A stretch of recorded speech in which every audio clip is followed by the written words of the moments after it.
Vous me dites souvent, je ne suis jamais satisfaite de ce que je fais. Je trouve que ce que je dessine n'est ni joli ni créatif. Comment arrêter de juger négativement mes dessins, mes tangles? Dans cette vidéo, je vais partager avec vous plein de manières de penser différentes qui vont vous aider à avoir une pratique créative beaucoup plus douce envers vous-même. Hello, moi c'est Gisèle, je suis artiste, je suis votre coach artistique, enseignante certifiée de Zentangle. Et sur cette chaîne, je vous aide à créer dans la zénitude, le lâcher prise, la bienveillance envers vous-même.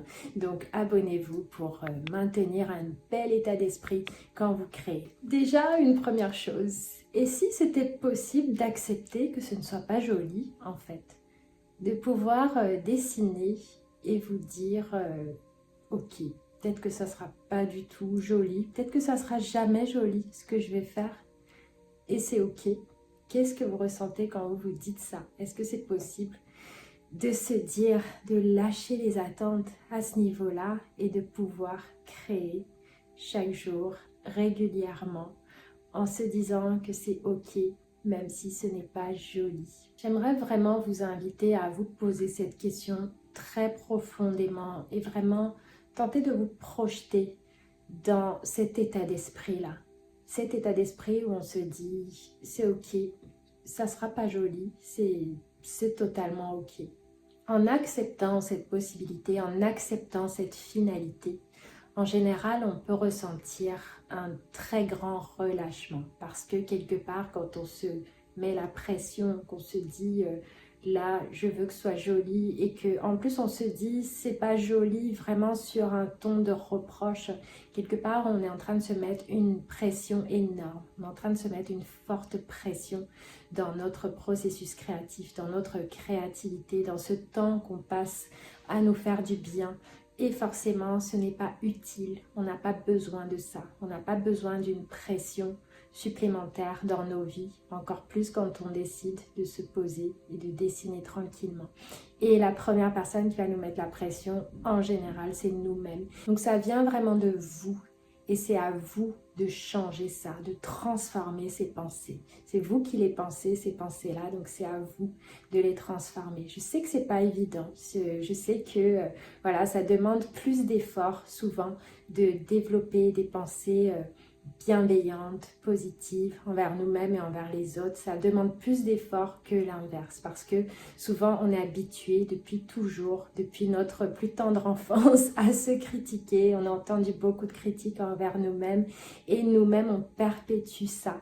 Et là aujourd'hui ce que j'aimerais vous inviter à faire c'est remettre tout ça en question justement. Questionner le pourquoi. Qui a dit qu'il fallait que tous les dessins qu'on fait soient jolis? Qui a dit que ça devait absolument ressembler à quelque chose en particulier? Qui a dit que ça devait ressembler au type de dessin d'une autre personne? Et je me mets aussi dans ce cas-là parce que forcément, il y a des personnes qui arrivent sur cette chaîne, qui arrivent dans mes cours d'initiation et qui tout de suite disent voilà, moi j'adorerais dessiner comme toi. Mais au final, je passe par ce même processus depuis des années où j'ai fait mes premiers dessins, ça allait pas, c'était pas joli. Aujourd'hui, ça fait plus de 10 ans, 10 ans après que je prends des toiles, des peintures, des dessins et voilà, je trouve pas que ce soit extraordinaire ce que je fais.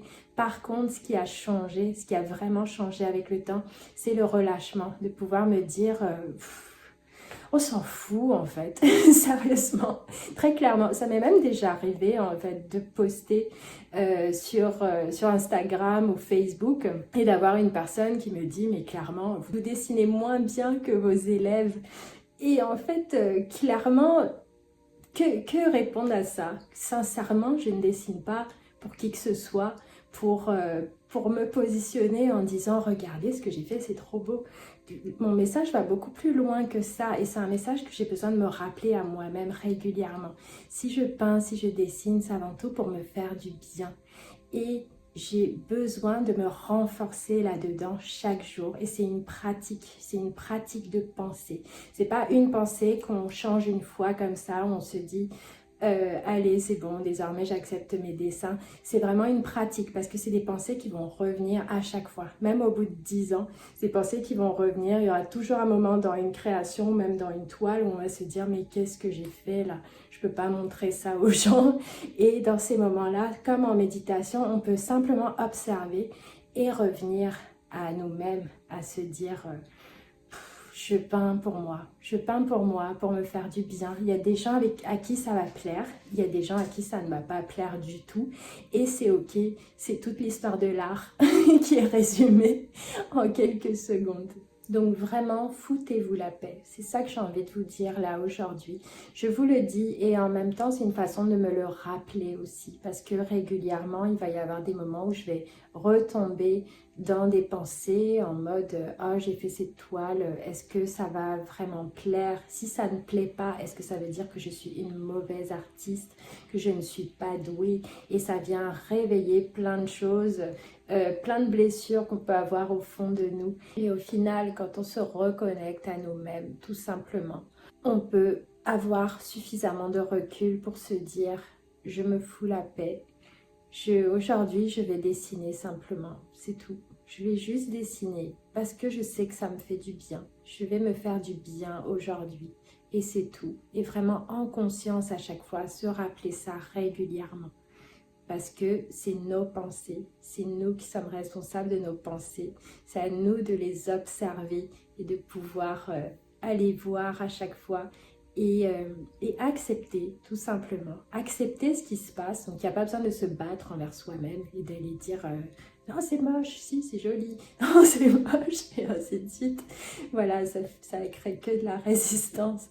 Donc, de pouvoir se dire ok, là, je suis en train de penser que c'est pas beau du tout, que c'est pas joli, j'arrive pas à changer ce mode de pensée-là. C'est totalement ok, j'accepte que parfois, quand je regarde mes dessins, je trouve que c'est pas joli, je l'accepte et je suis même ok avec le fait que ce soit pas joli. J'accepte tout ça. Et je sais aussi que je dessine avant tout pour me faire du bien. Je dessine pour me recentrer, passer du temps avec moi-même, observer comment je me sens. Je ne dessine pas pour changer quoi que ce soit, pour absolument atteindre un résultat en particulier, pour absolument réussir à changer toutes mes pensées, à devenir bien, bonne élève, entre guillemets. Je dessine simplement pour être là avec moi-même, c'est tout. En se disant ça, en adoptant ce type d'état d'esprit, quand on va dessiner, bah forcément, ça va nous relâcher et on va vraiment se connecter au processus, à l'instant présent, à chaque trait qu'on est en train de faire. Et parfois, dans ce processus intérieur, c'est possible qu'on relâche tout, qu'on se mette même à pleurer, à fondre en larmes. Ça m'arrive régulièrement.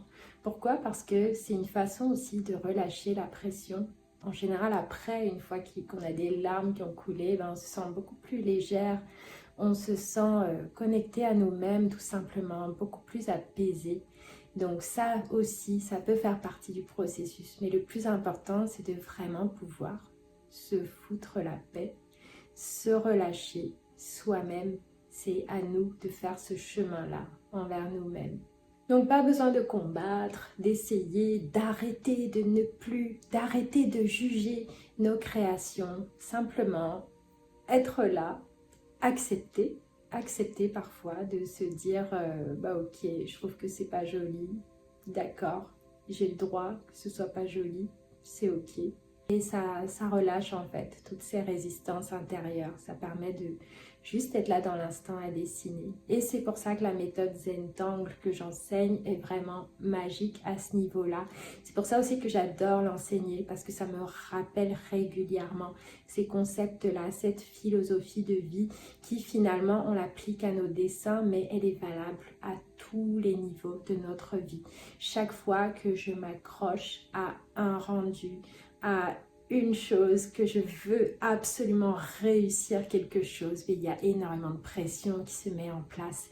Et à partir du moment où je peux me dire, où je suis capable de me regarder moi-même et de me dire, en fait c'est ok si j'ai aucun résultat, C'est ok en fait, si tout ce que je fais ça marche pas. Et voilà, rien que de dire ça, je sens après comment ça retombe, comment ça se relâche. Et à partir de là, j'arrive à me connecter à une belle énergie pour avancer.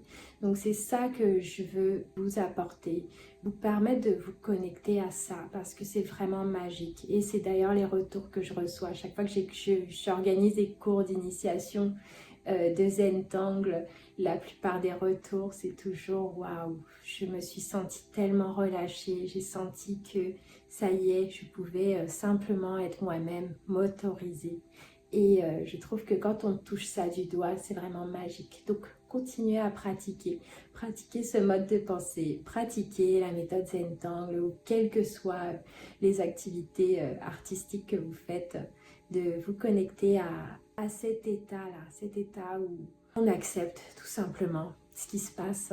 Ça apporte énormément. Donc dites-moi dans les commentaires comment ça se passe pour vous dans votre pratique justement.